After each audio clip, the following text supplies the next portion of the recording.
back again. We're still talking about this fellow named Umar. We're still moving and trying to unpack the Jerusalem thesis, or whatever name you want to call it. We've listened to Paul. We've also listened to Mel. Now we want to go and listen to Joe. Joe is another one that has really helped us understand the Jewish antecedents to what then later became Islam. And Joe, because of his Jewish background, brings a whole different narrative that none of us, at least I've not heard it before. And most of what you have seen so far on my Fandom Films has not really dealt with this side, this category. Glimpses. This glimpses. There's Joe already. He's there. He doesn't show his face. You're not going to see who he is. I'm not going to say too much about him. Although I will say Joe has a great YouTube site. It's called Red Judaism. If you look at the comments below, the whole box, the description box, we're going to put his YouTube URL there, so you can go look and see what he's doing, because he comes from a completely different tangent, a completely different historical background, the Jewish background, which we really haven't said much about. And we need to hear that side of it. So Joe, you're there. I heard you come in just a little bit. God bless you for joining us. Thanks for coming on board. Go ahead. And what I would like you to do, Joe, is to give us a whole nother narrative. Show us what we are missing, what we haven't found so far. Because one of the things we have said, and one of the things I will always keep reminding people, anybody who comes on my show, I don't want you to just repeat what's in the 9th and 10th century traditions, the standard Islamic narrative. I don't care about that anymore. I want to see how Islam began from the 7th century. But in order to understand the 7th century, we're going to have to go even before that. And you have a great background, your Jewish background, because of the fact you're reading in that area. You understand it. You understand the whole paradigm, the whole Sadducee paradigm. I want you to help us, walk us through and show us what we're missing, so that we can get a better knowledge of what then became Islam after the 7th century. Over to you, Joe. Thank you, Jay. Thanks for the introduction. So I think probably it'd be a good idea for people to go away and get a cup of tea, come back and sit down and have a listen. I'm going to tell you a story. It's a Jewish history, something which was happening in the 7th century. Let's just explore the Jewish story. And while we're exploring the Jewish story, I think you're going to find a lot of pennies dropping. The penny's going to drop on a lot of things. You say, hold on a second, that's Islam, and that's Islam, that's Islam, that's Islam, it's Islam. But to get there, we have to go to approach it the way I approached it. I mean, I approached Islam only because I was interested in Jewish history in the 7th century. So I was studying Jewish history in the 7th century, and I was looking for artifacts and sources which were going to give me more information about the story of Judaism or Judaisms in the 7th century. And I wasn't convinced that the sources which were appearing, which are claimed by Islam claims these artifacts and sources, I wasn't convinced that they belonged to Islam. I think, no, they seem to me to be belonging to Judaic groups, Judaic religions and movements. And this is why. So starting with, in the beginning of the 7th century, there was a Byzantine emperor called Phocas. Phocas decided that he would force all the Jews in his empire to convert to Christianity. And that caused a mass migration of Jews out of Byzantium territories, and they went and sought refuge in Persia. They didn't have much options, really, although many did go down to Ethiopia as well. But it was basically Persia or nowhere else, really. Very interesting groups of Jews also who were worshipping in synagogues which were built just in the 6th century. For example, Beit Alpha Synagogue, which is a Messianic Jewish synagogue, or Messianic Hebrew synagogue, we can at least call it. And these Messianic Hebrew synagogues had been existing. I mean, there's one in Tiberias, there's one in Beit Shearim, and there's this one in Beit Alpha, which was built in the 6th century. And these Messianic Hebrews were praying in synagogues. They were using Jewish practices, but their synagogues have decorations with images of the Messiah in them. Quite different from Christian churches, but they were forced to convert to Christianity or leave. And so they left and they went to Persia. Now, about the same time in Persia, we have an emperor, Khosrau II. Khosrau II has a disagreement with the leader of the Jews in the Persian Empire and has him executed. And in his place, he appoints somebody called Nehemiah ben Hushiel. Now, the exilarch, just so you don't, in case you know, the exilarch of the Jews means the leader of the Jews in exile. That's called the exilarch. And he lived in Persia, but he gets executed by Khosrau II and is replaced by Nehemiah ben Hushiel, who is a Sadducee Karaite. It's a kind of Jewish movement, but they are very different from what you know as Orthodox Jews or even Reform Jews. It's a completely different movement. You see, Reform Judaism and Orthodox Judaism is based on the Mishnah, which means the sort of cultural context of how we understand the Torah. For example, the Mishnah tells us that we have one man, one woman in a marriage. Marriage is one man, one woman. That's a marriage, and the Mishnah tells us this. If you were to read the Bible without the Mishnah, I'm talking about the Old Testament, not the New Testament. If you read the Tanakh without the Mishnah, you'd think that it was permissible to have as many wives as you like. But Mishnah says, no, that's not how it is. We interpret things differently. Mishnah also, for example, makes it clear that, yes, you can do things like taking your sheep out of a ditch on Shabbat, whereas a straightforward, simple, literal reading of the Tanakh would give you the impression that was impossible to do. So Mishnah gives sort of, what we can say, gives the kindness, the kinder side of Judaism, which people are generally unaware of because they only read the Bible without the Mishnah, and they think that Judaism must be a very harsh religion from the Old Testament, so they don't have a correct understanding of Judaism, which is much more gentle.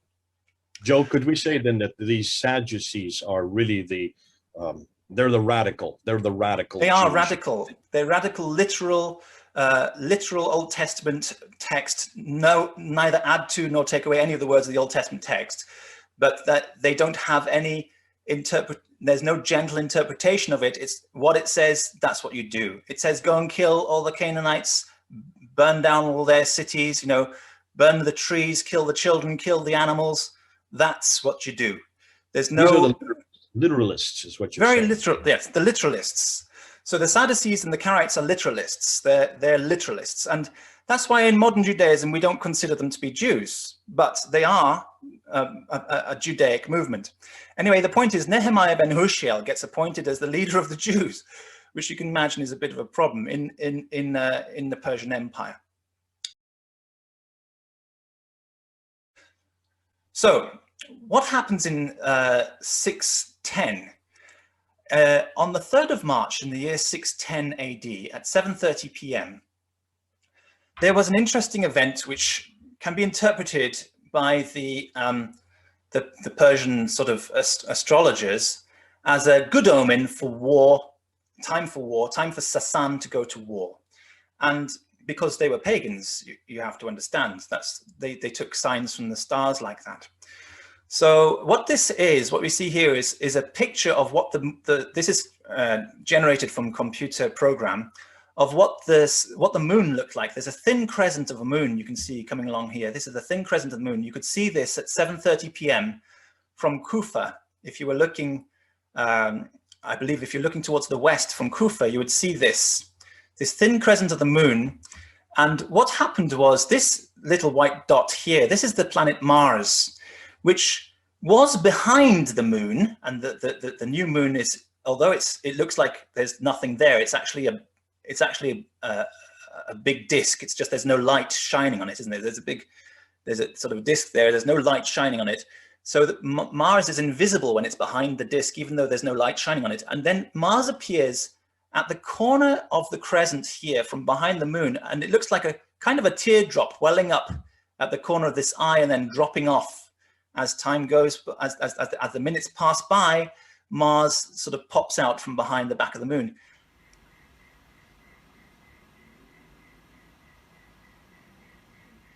And that is interpreted as Mars coming from Sasan. Sasanian Aram, their symbol was the crescent moon.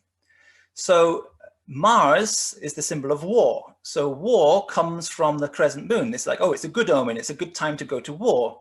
So they took that as a good omen, I'm suggesting. And this, I think, is important for later, because I think the Arabs interpreted this as the moon splitting. It looks like a little piece of the moon dropping off because they didn't understand it. But actually, what was actually happening is that the planet Mars was emerging from behind the crescent moon. It's called an occultation or a deoccultation of Mars. Occultation means hiding. So there was a deoccultation of Mars from behind the crescent moon at 7:30 p.m. on the 3rd of March in 610 AD. And you can all go and check that up if you, in your own software, if you have some retrocalculation software for looking at the stars and things like that. And so that was an interesting event. What happens after that is indeed Sasan does go to war. They go to war against Phocis. And they use this Nehemiah ben Hushiel, who was the new leader, this Sadducee leader of the Jews who replaced the Exilarch, to lead the army of Jews who they used as basically their footmen, sort of like a vanguard, expendable forces to go ahead of the Persians and conquer the Romans. So they sort of used this as cannon fodder, if you like. So they sent the Jews in, and under Nehemiah ben Hushiel, though, it was actually quite a bloody conquest. They fought like mad. They fought for their lives, but they also fought for their land, because they were invading Jerusalem. They were invading the Holy Land. And you have to understand, it doesn't matter what kind of sect of Jews you are, whether you're Karaite Jews or Sadducee Jews or regular Jews, the Holy Land is the Holy Land. It's our land. So they were fighting for their land, and they went in there, and it was a massacre. They killed, I don't know how many, tens of thousands of Christians were killed, and they actually conquered the Holy Land for Khosrau II. And so that's what happened. So there you see a map of how the Persians expanded into the Byzantine territory and conquered the Holy Land. So Nehemiah ben Hushiel and his followers were very happy at this point. They had taken over the Holy Land.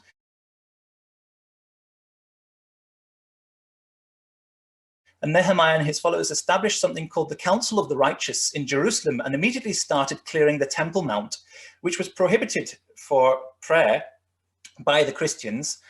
The exact dome where the Dome of the Rock is now, that stone underneath was prohibited as a place of worship for Christians. But the Jews under Nehemiah ben Hushiel set about trying to clear the Temple Mount and establish their Council of the Righteous. That's called a Ma'amed, not Muhammad. It's just a Hebrew word, Ma'amed. It's also pronounced in Sephardic pronunciation. It's called Muhammad, sorry. And that actually means a council, a ruling council of the Jews. So they established themselves in Jerusalem. But then what seems to happen is that Khosrau II declares himself to be the greatest of gods. And you may know, if you're familiar with the history of the Jews, that we don't react very well when a leader starts declaring himself God and demands that we accept or recognize him as God. So you can imagine that Nehemiah ben Hushiel, being a very strict literalist with regards to the Bible, wasn't going to have any of that, and objected to we understand, this is not written, but we understand obviously, contextually, he clearly objected to the idea of Khosrau II being the greatest god, and that's Yazadta, and he and his people became what can you say, persona non grata, or personae non grata from Khosrau's point of view. They were suddenly very. He wanted to get rid of them, so he exiled them from the Holy Land, from the Temple Mount, and the Holy Land as a whole. And the Jews were exiled, and they went, and they, according to Sabios, they went and barricaded themselves up in Edessa. And that was around the year, probably around the year 617, 618. They went and barricaded themselves up in Edessa. So I've just described to you the story of what was happening in the West. So there was a successful conquest of the Holy Land, followed by an exile just a few years later, and the Jews had to get out and barricade themselves up in Edessa.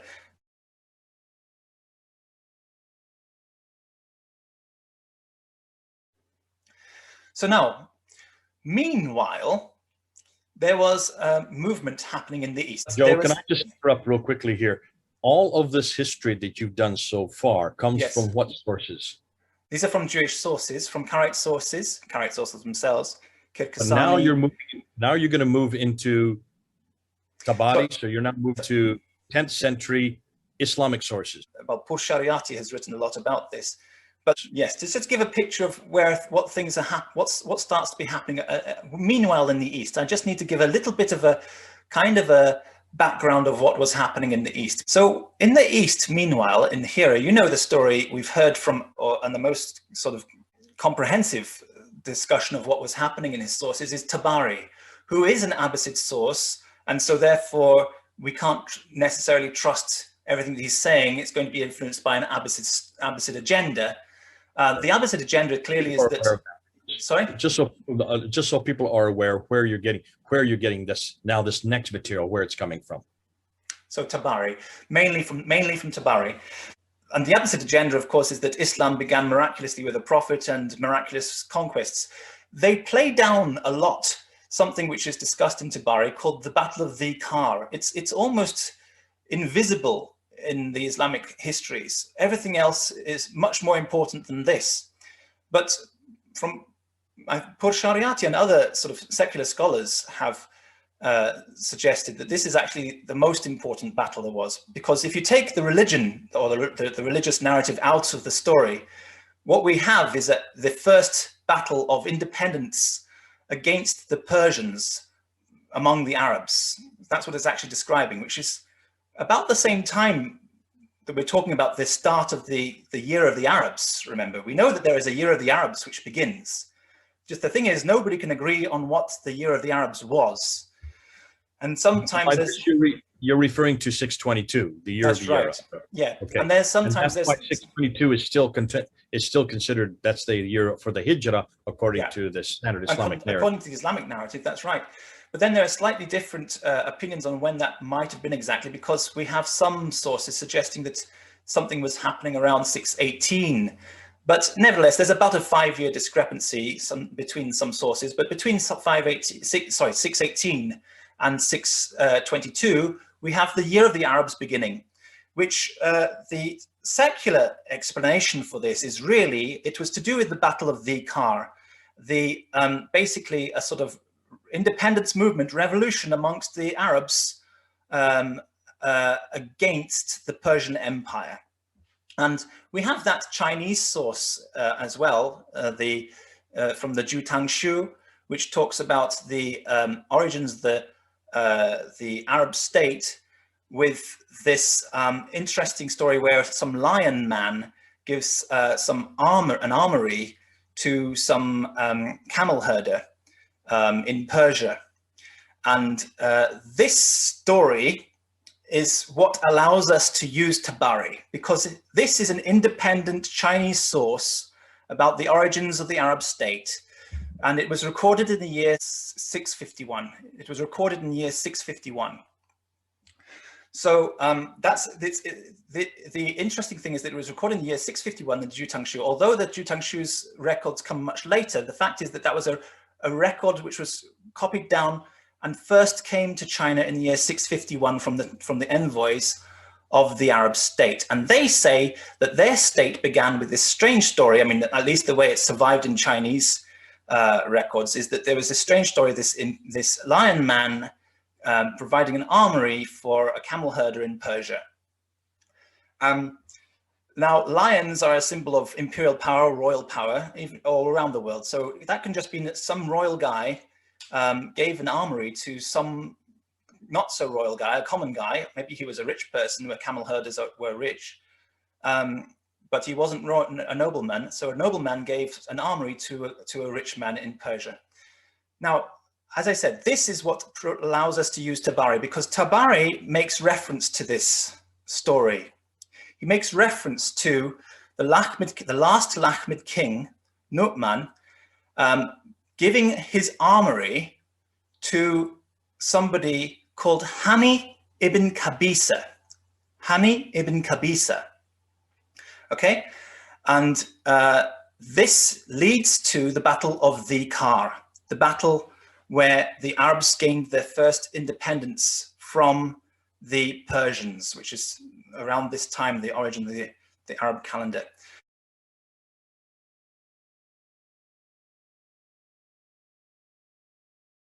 So what happens is that Hani ibn Qabisa inherits this armory from the last Lakhmid king. And then Khosrau, when he has the Lakhmid king killed, he wants his governor, Khosrau wants his governor in Hira to go and find out what happened to this armory and get it back. The governor in Hira, you know his name, Iyas ibn Qabisa. It's quite interesting that they're both called Ibn Qabisa, but they're on opposite sides. That's very interesting. Now, Iyas ibn Qabisa in Tabari is not given a genealogy. They just call him Altai, which could just be, if Tabari is using Aramaic sources or Persian sources, he could just simply be translating the Persian word Tazig into Arabic as Altai, or he could be translating the Aramaic word Tayaya into Arabic as Altai, and he's not giving a genealogy for him. Now we know that these words, Tazig in Persian just means basically Arabs, and Tayaya in Aramaic just means basically Arabs. So essentially it could have just said Iyas the Arab. So Iyas ibn Qabisa the Arab, and that's being translated as Iyas ibn Qabisa Altai. They don't give any more genealogy for him, and that's typical in Arabic sources. When they have a bad guy, they don't like to give him any genealogy, because it's like they're saying this is a guy who has no family history.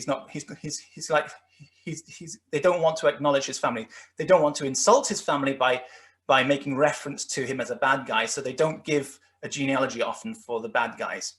Meanwhile, Hani ibn Qabisa has a massive genealogy. It's huge. It goes on for name upon name upon name upon name. So Hani has a great genealogy, but Iyas doesn't. Iyas is the bad guy because he's the governor of Hira working for Khosrau, while Hani ibn Qabisa is the one who receives the armory from the Lakhmid king. And when Iyas contacts or sends a message somehow to Hani saying, hand over the armory, Hani says no. And as a result, Khosrau decides upon war against Hani. The interesting thing is that Hani is the leader of a tribe of Arabs, a very powerful and important tribe of Arabs in the north. And this is in Iraq, obviously, we're talking about in Iraq. And you'll never guess what the name of that tribe is. It's called the Bakr tribe, the Bakr. So Hani is the leader of the Bakr. The leader of the Bakr. Now we have this title where you have for example, the leader of the Hanifs would be called Abu Hanifa. He's the leader of the Hanifians. Abu Hanifa, leader of the Hanifians. That's what it means. It doesn't mean that Abu Hanifa has a son called Hanifa. It's just a title meaning the leader of, or the father of this group. Father of, it literally means father of, but when they don't have a son called Hanifa, which is plural anyway, we know that that's not the case. So the leader of the Bakr people can be called, legitimately, can be called the Abu Bakr, the father of the Bakr. So Hani ibn Qabisa would be the first known Abu Bakr, the first known father of the Bakrs. So Hani is the leader of the Bakrs. He says, no, I'm not going to hand over the armory. And Khosrau decides to go to war against him. And so they go to war. An advisor says to Hani, how about we use the armory which Nu'man, the king Al-Nu'man left for us. Let's use that armory for our soldiers. So Hani agrees, they dress up the soldiers, but when Hani sees the power of the army coming for him, he panics and he gets cold feet. But he has two commanders, which it says one under his left hand and one under his right hand. And the one under his left hand, his name is Hanzala. Hanzala inspires the troops and gives them a lot of courage by reciting poetry for them. And they win the battle. Tabari says that they have a battle cry at this time, and the battle cry is Ya Muhammad, Ya Muhammad. And this could have been inserted by the Abbasids, but it's worthwhile mentioning because we do have references from the 7th century King's List of Jacob of Edessa to Muhammad, appearing about the same time as this Battle of the Kar. At least the Arabs were united under a concept of Muhammad. Now, I will come to that later because there's no indication that this is a prophet or anything to do with religion other than Christianity, or at least Messianic Hebrew religion, and I'll explain that later. But for now, this Ya Muhammad could simply be a reference to Jesus Christ, and it could be a reference to the Messianic Hebrew religion of those people who were fighting against the Persians. Bear in mind, of course, this could simply be inserted because it's an Abbasid source we're talking about, and they could simply have inserted this into the battle because there is no reference to Muhammad in the battle. This is Islamic history, and they had to. They felt like they had to mention something, so they put in the battle cry Ya Muhammad into that. But apart from that battle cry, there's no mention of religion or Muhammad or anything like that.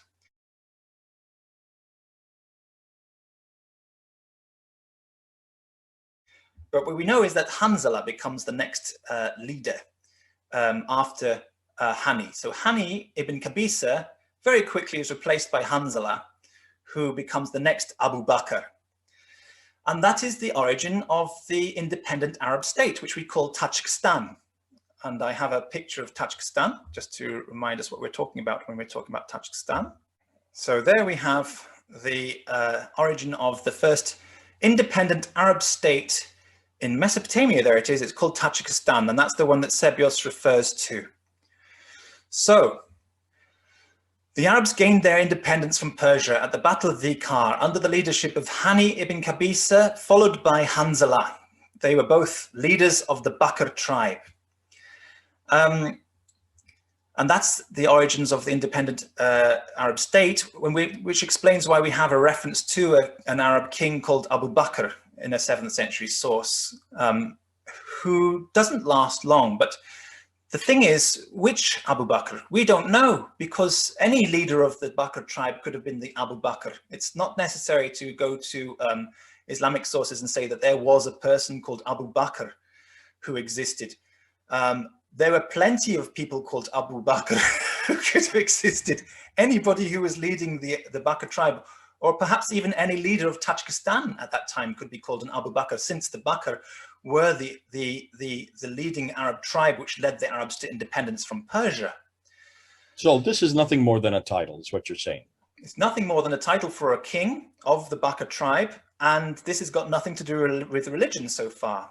That's what was happening in the East. Meanwhile, the Jews of Jerusalem had been evicted and had gone and sort of garrisoned themselves up in Edessa, which is up here.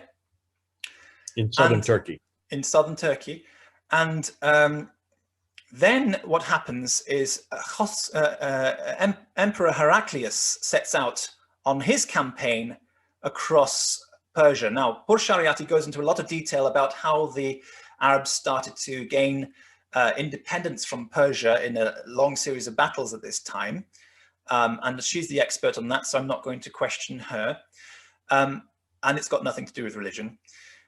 But at the same time, Heraclius is campaigning across, and he goes and he conquers the Ctesiphon. Well,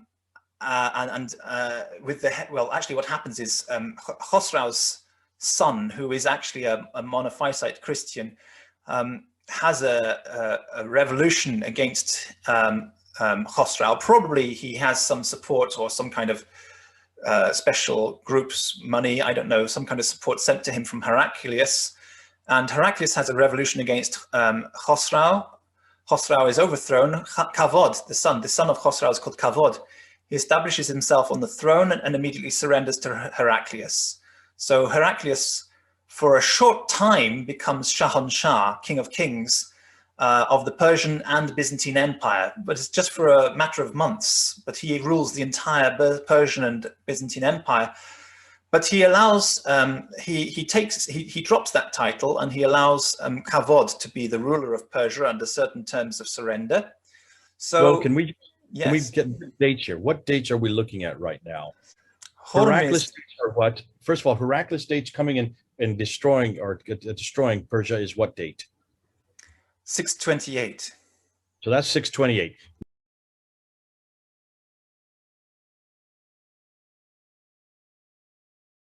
So, so here we go. There we have it, Tajikistan. Now, interestingly, what happens next in the same area, the next ruler we know of in that area of Tajikistan, who happens to be based in Nisibis, Nusaybin, which I've talked about with Jay before in my previous videos, which is about here, where I'm pointing on the map right now, Nusaybin. The next ruler of this area is called Hormizd VI, and he mints coins. He sets himself up as a rival Shah opposing the Persian Shah, that's Kavod and his successors, who are in Ctesiphon. So here we have a picture of Hormizd's coin. This is Hormizd VI's coin, and he's based in Nisibis. There's Nisibis here. It says Nisibin, which is Nusaybin here. And here, this territorial area here is the outline of all of the different Bakr tribes. So the Bakr tribes were allegedly, according to the Abbasid sources, they were settled there later. But we can hardly trust anything that's been through the Abbasid's hands unless there's an independent corroboration for it. And the independent corroboration we have, at least, is that Tajikistan was the state of the Arabs, and this roughly is corresponding to the northern parts of Tajikistan. So this is the Wikipedia page of Hormizd VI, and this is the coin they have up here of him, and the dates they have put down are 630 to 632. Wikipedia you should never trust exactly, because it's only a springboard to sort of, you start with Wikipedia and you go deeper. But since I don't have anything else to show about it visually with me right now, I can only show these pictures and these dates from Wikipedia. But he's in the right place at the right time to be another Abu Bakr, another leader of the Bakr tribe, which I showed you the map of where he was just a few seconds ago. So, and he dies in 632. That's interesting, isn't it? Because 632 is the date that Muhammad died in the standard Islamic narrative, and we have a leader of the area of Tajikistan who died in 632. And then he would be succeeded by another Abu Bakr, who we don't know. That name is not given, but what we do know is that the standard Islamic narrative calls him As-Sadiq, or the Sadiq, which also, of course, means the Sadducee. So that Abu Bakr is the last of a series of Abu Bakr. So we had Hani ibn Qabisa, then we had Hanzala, then we had this Hormizd person, and then we have a gap from the year 632. We don't know until 634. We don't know, but that would be the years that the standard Islamic narrative give for their Abu Bakr, who is called the Sadducee. So then we have a Sadducee leader, and then that Sadducee leader is replaced by the standard Islamic narrative says Omar.